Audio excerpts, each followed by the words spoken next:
இன்னைக்கு ஒரு prince cut பிளவுஸோட கட்டிங் ஸ்டிச்சிங் வீடியோ பார்க்கலாம். இந்த பிளவுஸோட ஹைட் வந்து 13 இருக்கு.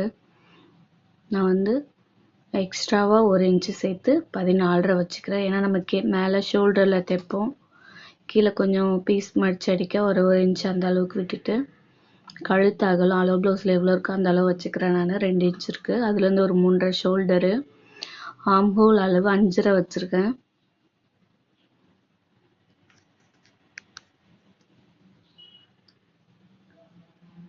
அப்புறம் அளவு ப்ளவுஸ் வச்சு நமக்கு எவ்வளோ அளவு தேவையோ அந்த அளவுக்கு வரைஞ்சிக்கலாம். எக்ஸ்ட்ராவா அளவு ப்ளவுஸை விட நம்ம தையலுக்கு 1 இன்ச் விட்டுருப்போம், அது கூட இன்னொரு இன்ச்சு சேர்த்துக்கலாம். 2 இன்ச்சாக விடணும். இந்த பிரின்ஸ் கட் ப்ளவுஸ்க்கு நம்ம கட் பண்ணுவோம்ல, தையலுக்கு அங்கங்கே போயிடும். அதனால நம்ம எக்ஸ்ட்ராவா 1 இன்ச்சு சேர்த்துக்கணும். எப்பயும் கட் பண்ணுவோம்ல, அதை விட 1 இன்ச்சு எக்ஸ்ட்ராவா. ஆம் ஹோல் ப்ளவுஸில் எப்படி இருக்கோ அதே மாதிரியே வரைஞ்சிக்கலாம்.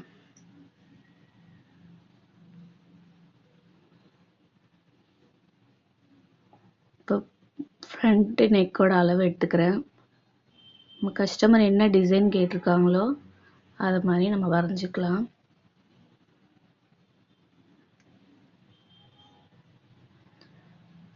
ஃப்ரண்ட்டோட நெக்கு வரைஞ்சாச்சு. இப்போ நம்ம நடுவில் 3 இன்ச் அளவுக்கு ஒரு டாட் பிடிப்போம்ல, அந்த அளவுக்கு ஒரு அளவு எடுத்துட்டு, மேலேருந்து பார்த்தீங்கன்னா ஒரு 3/4 இன்ச் இல்லை 1 இன்ச்சு கழுத்து பக்கத்துல இருந்து ஒரு லைன் போட்டுக்கலாம். அதான் நம்ம டாட் பிடிக்கிற லைனு. அந்த 3 இன்ச் பக்கத்துல இருந்து கீழே நான் 2 இன்ச்சு உங்களுக்கு டாட் பிடிக்க போகிறேன். இவங்க வந்து கொஞ்சம் ஒல்லியாக இருப்பாங்க, அதனால நான் இவங்களுக்கு 2 எடுத்துக்கிறேன், இல்லை 2.5 3 பக்கத்தில் வரைக்கும் எடுத்துக்கலாம். அளவு பார்த்து எடுத்துக்கலாம். அப்புறம் ஆம் ஹோல்லேருந்து ஒரு டாட் பிடிப்போம்ல, அந்த லைனையும் போட்டுட்டு இதையும் சேர்த்து ஜாயின் பண்ணி வளைச்சி போட்டோன்னா நமக்கு அந்த பிரின்ஸ் கட் மாடல் வந்துடும்.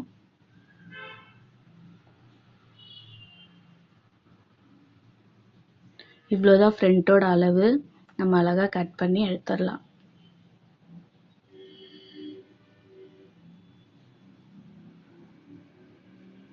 சைடில் வந்து கொஞ்சம் வளைச்சி வெட்டுறதுக்காண்டி 1 இன்ச் மேலே ஹைட்டுக்கு வளைச்சி வெட்டிக்கிறேன் நான்.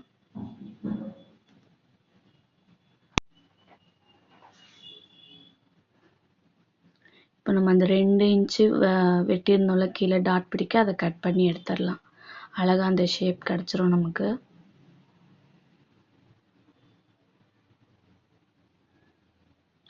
இப்போ வந்து மெயின் கிளாத்தில் லைனிங்கை வச்சு கட் பண்ணி எடுத்துக்கிறேன். அதே அளவுக்கு வரைஞ்சி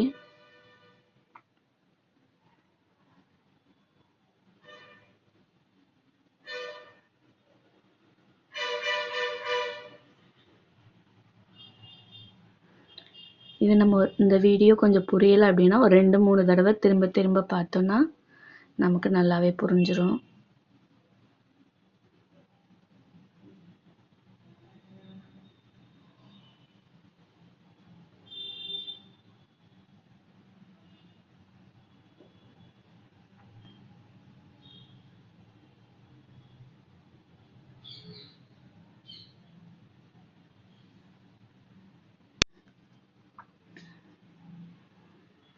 இப்போ நெக்கோட பீஸை வந்து கட் பண்ணி எடுத்தாச்சு. இப்போ சைடில் உள்ளதை கட் பண்ணி எடுத்துக்கலாம்.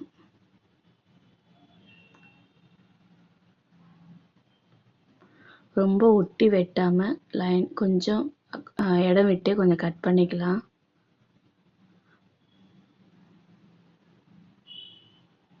இப்போ ஸ்டிச்சிங் வந்து நான் முதல்ல நெக் பீஸை வந்து தச்சுக்கிறேன்.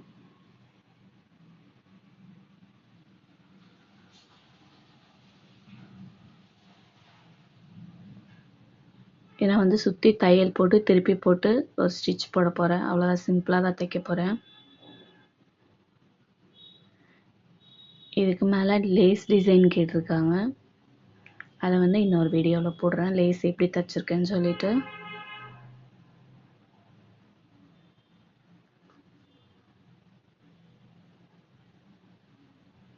இது அங்கங்கே சின்ன சின்ன கட்டாக கொடுத்துட்டு திருப்பி தைச்சிக்கலாம். நெக்கோட வேலை அவ்வளோதான்.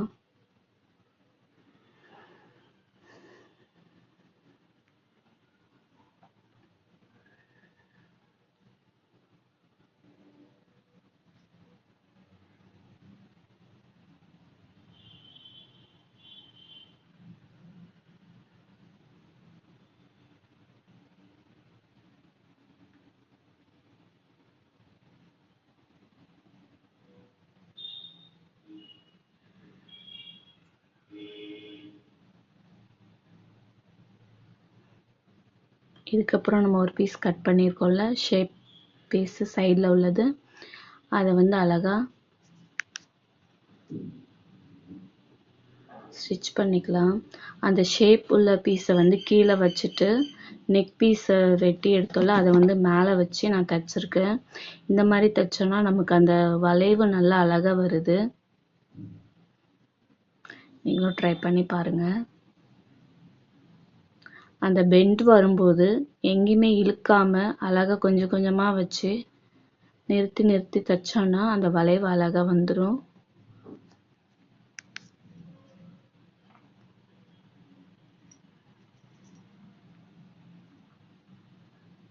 பொறுமையாக அந்த பெண்டை அழகாக சுருக்கம் இல்லாமல் நல்லா நீட்டாக பொறுமையாக தைச்சோன்னா அழகாக வந்துடும்.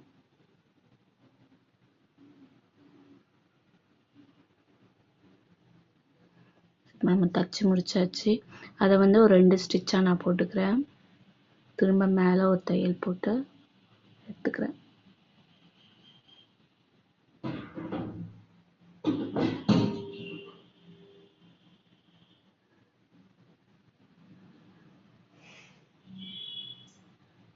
இப்போ வந்து நம்ம கீழே மடித்து தைக்கிறதுக்கு ஒரு பீஸ் கொடுத்து மடித்து தைச்சிக்கலாம்.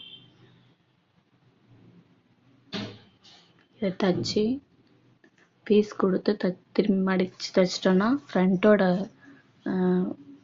ஸ்டிச்சிங் வந்து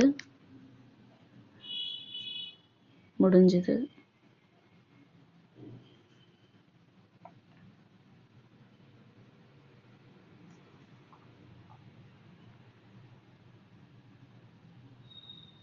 நம்ம கீழே எப்போவுமே மடித்து தைக்கும்போது பீஸ் கொடுத்து தான் மடித்து தைக்கணும்.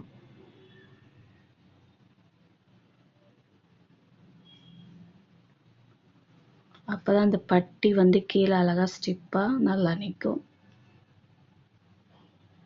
ரெடி ஆயிடுச்சு ஃப்ரண்ட்டு.